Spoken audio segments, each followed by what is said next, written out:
Maya Washington took a deep breath as she stepped out of her sleek black car and adjusted her elegant but understated coat. She was the CEO of one of the country's fastest-growing fintech firms, a woman who had fought her way to the top in a world that often looked past women, especially black women. Today, she came to this local bank branch to finalize a routine transfer in person because she believed in showing up for her employees and checking on partnerships personally. Inside, the bank buzzed with quiet chatter. The marble floors gleamed, and the air carried the faint scent of disinfectant and stale coffee. Maya waited in line patiently, holding her ID and paperwork. When she finally stepped up to the counter, she was met by Peter, a young cashier with a pressed uniform and a forced smile that didn't reach his eyes. He glanced at her without any warmth, barely acknowledging her presence, as he took her ID from her fingers. Peter glanced at Maya's ID as if it were something dirty, something unworthy of his touch. With an exaggerated sigh, he tossed it back across the counter, and it clattered onto the floor at her feet. The room went silent for a moment as Maya bent down gracefully to pick it up. The other customers watched, some in shock, some in discomfort, but no one intervened. Maya stood up slowly, her face a portrait of calm dignity masking the storm that raged inside her. She looked Peter directly in the eyes, and for the first time, he saw her.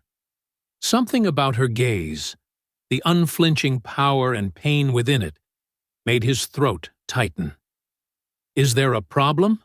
she asked quietly, her voice smooth, yet carrying a weight that could break stone. Peter swallowed but found himself unable to muster a reply. Maya took her paperwork back and stepped away from the counter, her mind spinning but her steps steady. She knew all too well the subtle violence of moments like this, the small humiliations that cut deeper than loud insults ever could. Growing up, she watched her mother work multiple jobs and still be disrespected by those who saw her only through the lens of race and poverty. Maya had promised herself she would rise above it, but even at the top, the world found ways to remind her of the battles she still had to fight. As she sat down in the bank's waiting area, she pulled out her phone. With a few calm taps, she sent a message to her executive assistant, and then another to the legal team.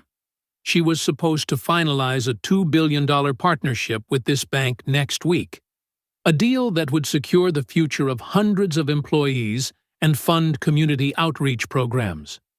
But the moment her ID hit the floor, everything changed. She would not let her name, or her company's, be tied to an institution that allowed this type of behavior to exist.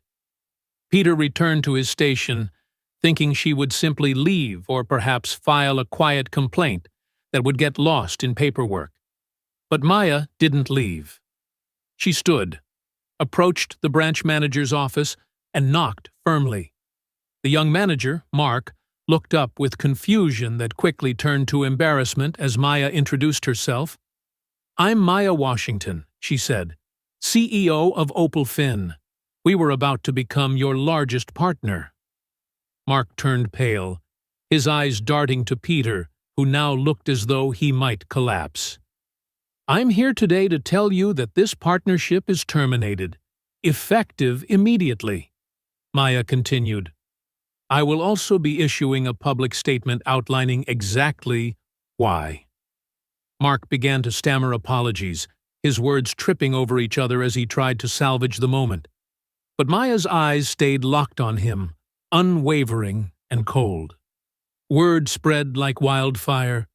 Employees at the bank huddled in corners, whispering, while customers craned their necks to watch the unfolding scene. Peter stood frozen, his face drained of all color. In his mind, he replayed the moment her ID hit the floor, the slight smirk he allowed himself, the condescending tone he thought no one would remember. Now, He realized the weight of his actions, how a single moment of prejudice could collapse an empire of carefully curated public relations and billions in potential profits.